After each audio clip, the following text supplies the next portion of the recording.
the best available players in the country. Now, whether you're tuning into recruiting year round or if you've just tuned in, this is going to be a crash course in what's important in 2025. We'll start at the top. Number 2 defensive lineman in the country. We're going to start with Justice Terry, not Jaem Stewart. So we'll start in the middle. Justice Terry, though, number 2 ranked defensive lineman in America, number 7 overall. Chad, you've covered Justice Terry now for almost 3 years. Justice Terry going to make his decision probably on National Signing Day. What's the latest on Terry?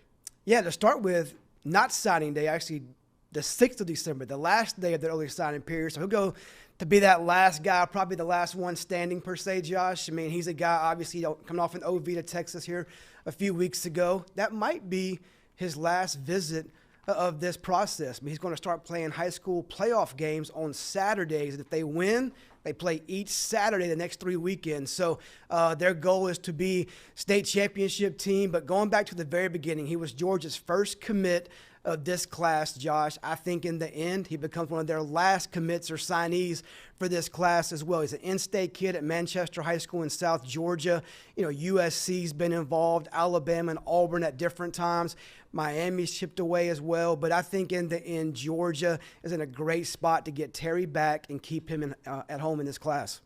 All right, guys, this is live. And guess what happens sometimes when we're live? Things happen. And we have breaking news right now. 5-star wide receiver Caleb Cunningham has flipped his commitment from Alabama. Yes, the 5-star wide receiver committed to Alabama is no longer. He has flipped his commitment to Ole Miss. And luckily, I got 2 insiders here with me. So we're going to break down this Caleb Cunningham flip. Now, Steve, I'll start with you. We've kind of projected this for a couple days. I shouldn't say weeks, but in recruiting, days sometimes feel like weeks. And coming off this Ole Miss visit, it seemed imminent that Caleb Cunningham was going to flip. You and Chad put your picks in Monday night. What was it that ultimately got Caleb Cunningham off of that commitment to Alabama? Well, Ole Miss never went away. He did not take an official visit to Ole Miss in the summer, but he did take 3 game visits to Oxford this fall, and on each of his visits, he felt like a star. I mean, the community rallied around him, the autographs he signed, the pictures that he was in with young people. His brand, he felt at Ole Miss, was second to none. Then he loves the offense, the way Lane Kiffin and that staff, Charlie Weiss Jr., get the ball to their playmakers. It's a chance for him to make an impact early. Ole Miss, with a top 20 recruiting class right now, just landed one of their top targets on the board, Chad, and Caleb Cunningham.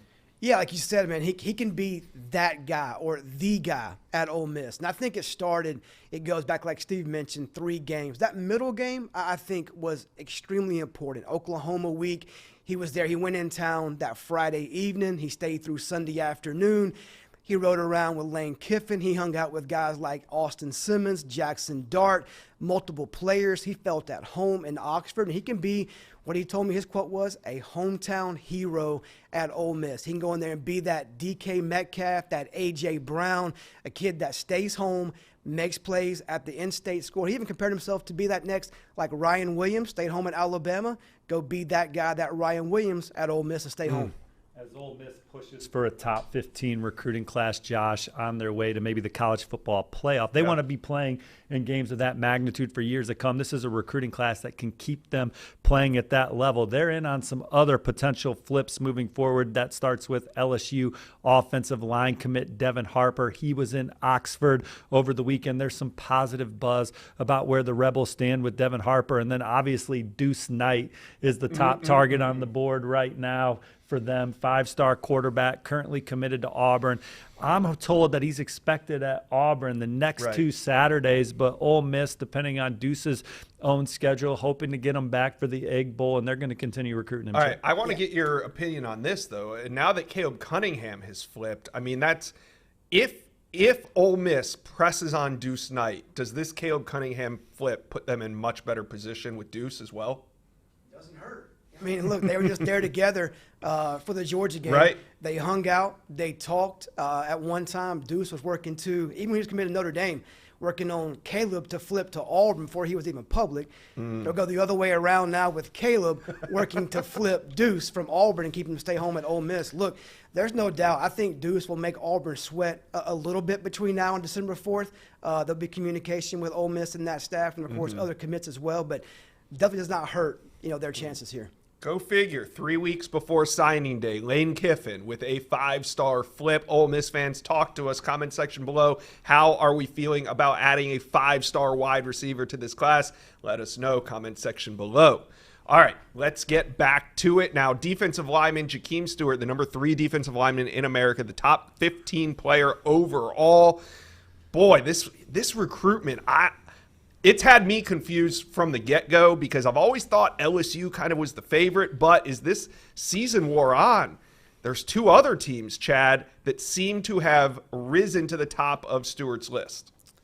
Yeah, Steve and I talk a lot about Jaem, obviously, crossing notes and different sources, what we feel, what we hear. I mean, I think we're on the same page. We would probably go out of state over the in-state school right now, even though coming off a good, what I'm told, successful official visit to LSU.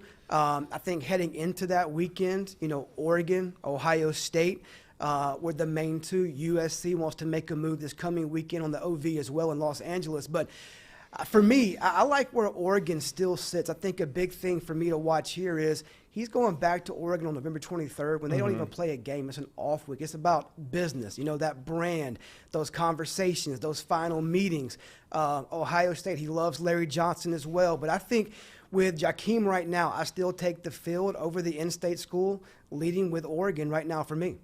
I think with Jaem Stewart, you're talking about someone in this class that I think is going to bring one of the highest NIL values of any prospect in 2025. He's going to go out to Oregon on the 23rd and be able to talk business on his visit to LSU. I talked to Clyde Alexander, his trainer and mentor, and he said that Jaem had a chance to meet with some great people and have meaningful conversations during his official visit to LSU. Look, he's been to these programs many times. When he goes back to Ohio State for the Michigan game, he's been to games. He's been to camp at these places. He's worked with these coaches. He's talked scheme. He's talked position development with all these coaches. Now we're dotting I's and crossing T's at the end of the cycle with NIL, and I think Jaem Stewart is going to command a lot of dollars when all said and done with these schools all up against each other here down the stretch. And depending on who you talk to, you get a different. I think he's going to end up at Ohio State. I think he's going to end up at Oregon. No way Frank Wilson and LSU lose him in state. So we just know that he's going to announce sometime during the 3-day early signing period and enroll early at the school of his choice. Yeah, right now it seems like it's easy to make a convincing argument that either of those 3 teams are going to land Jaem Stewart, and we're 3 weeks out from a decision, so we'll see what happens here. All right, the next top available 5-star athlete, Michael Terry III. He is the number 1 athlete in America. Steve, I'll let you handle this one. We talk a lot about Michael Terry III on this channel. There was a chance that he was going to make a decision before the season, but that didn't happen, and here we are. Texas and Nebraska still battling for Michael Terry III out of San Antonio, Alamo Heights. I still like my on-3 RPM in favor of the Longhorns for Michael Terry. Talking to the family this week, but I do know that Nebraska is still very much alive. Matt Rule and Coach McGuire were recently down in San Antonio to see Michael Terry. So the Huskers push continues, but I think Texas is still the one to beat. All right, defensive lineman Isaiah Campbell. We're going to come to you, Chad, on this one. He's the number 5 ranked defensive lineman in America, just outside 5-star status at number 42 overall, and he's decommitted from Clemson. That's about 5 or 6 weeks now. Isaiah Campbell, what's the latest on his recruitment? Yeah, I like Tennessee's position right now. Took an OV there a few weeks ago. Had a great time in Knoxville with his family. Likes the staff. Josh Heupel, as a player's coach in his eyes. Rodney Garner, the D-line coach, very heavily involved as well. And Coach Chop, and the list goes on about how many guys are recruiting, Campbell for the University of Tennessee. He'll be at an in-state school this week at North Carolina for an OV. Mac Brown would love nothing more than to keep him at home, keep him in state. But I think they have some ground to make up. Can they do that? We'll have to wait and see what happens in Chapel Hill. But, this goes back with Tennessee. Even when he was committed to Clemson, he was still talking with Tennessee. He was initiating some contact with the coaching staff, and he has a real interest there in the Vols, and I like their position right now. All right, yeah, I agree with you. I'm penciling him into Tennessee's class, but got to see how this visit to UNC goes this weekend. To you, Steve, on edge, Javian Hilson. We go from the number 42 overall prospect to number 43 in Javian Hilson. Hilson was a one-time Alabama commitment who decommitted, committed to FSU, decommitted in the beginning of their bad season, and now he's on the market. It seemed like Texas was the one to beat, but now, I mean, there's more teams involved. Been a very fluid recruitment, as you mentioned there. Texas is the on-3 RPM favorite, but certainly Texas A&M making that very interesting down the stretch. Went and took a return visit to Syracuse earlier this month to spend time with Fran Brown and company. UCF has been in there battling for JV and Hilson as well. I still think it's more than likely he ends up in the Lone Star State as I talk to you today, but always be ready for a twist and turn in the recruitment of JV and Hilson. All right, the last name on this list, linebacker Madden Faramo. He's the number 4 ranked linebacker in America, number 74 overall. Chad, what's the latest on his recruitment? Well, if it was up to Madden, he would be committed like 3 months ago. That was the plan, to be committed before his senior season. He's a man with a plan, and if he wasn't ready, he wasn't going to rush it, and that's why he's still uncommitted now, and likely will take it into the end of this month or around the early signing period to make that decision. He was just back at Notre Dame. That has long been viewed as the team to beat for Faramo. He's all about that culture. He attends the J. Sarah Catholic School. He's a man of faith, and he puts a lot into that. Notre Dame offers him that off the field. Obviously, they have a lot of history on the field as a football player as well, but Notre Dame is doing a great job. Keep an eye on USC. He's a local kid in Southern California. He's been there for multiple games this year, expected back at the end of the month for the Notre Dame game. And then you still have Texas involved as well, but right now Notre Dame, USC are the main two at the top. All right, so there you have it. Those are the top uncommitted available players. You guys interact with us. Let us know where you think some of these players are going to ultimately sign. Comment section below.